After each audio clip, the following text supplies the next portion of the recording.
The downtown Portland that was vibrant a year ago has been hit with a 1-2 punch from the pandemic and unrest across the city.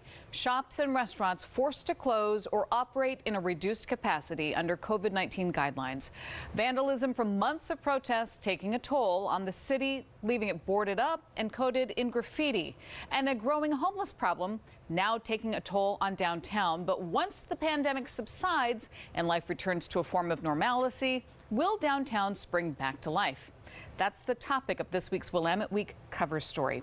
And joining us to talk about the article this week for Willamette Week is reporter Nigel Jaquiss. Thanks so much for joining us today, Nigel. My pleasure.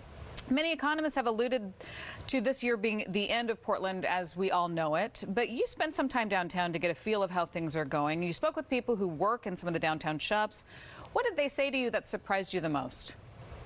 I guess the sense of resilience and the sense that things have been really, really tough. They're still really tough, but there's beginning to be, I think, some light at the end of the tunnel. And I think we heard a little bit of that optimism. Tough to hear when the ice was falling over the past few days, but still there's some there.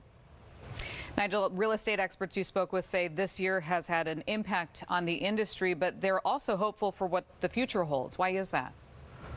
Well, you know, we see, looking at a lot of data from the past year, we still see big in-migration to the Portland area, to Oregon in general, but specifically to the Portland area. People want to live here. Our growth in this state has been driven by well-educated young people moving to Portland. That's still happening.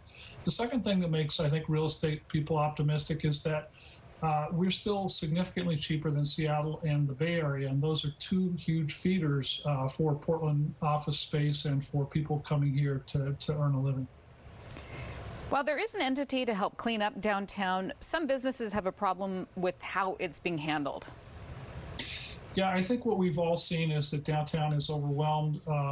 There's a lot of trash on the streets. There's just an unprecedented number of people living downtown, and that's put a lot of strain on everybody. There's a group called Downtown Clean and Safe, which does specifically provide security and cleaning service.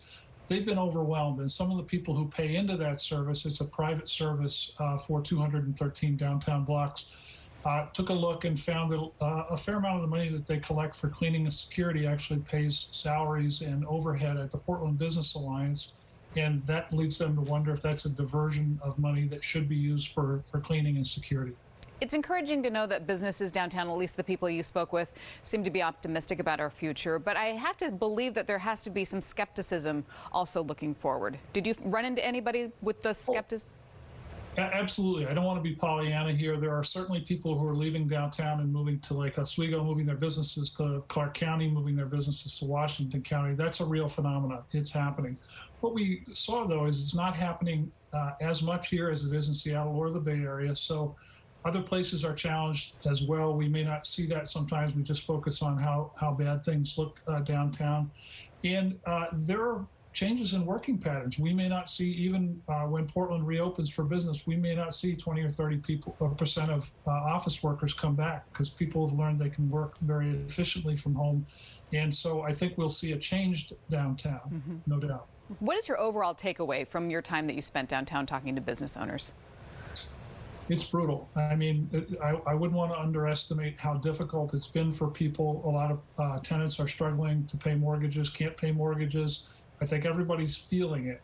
I think what helps to do, though, is to realize sometimes that we're not in this alone, that other cities are struggling, even places like Denver, Salt Lake, Austin, Charlotte, that are peer cities, that are cities there that people want to move to.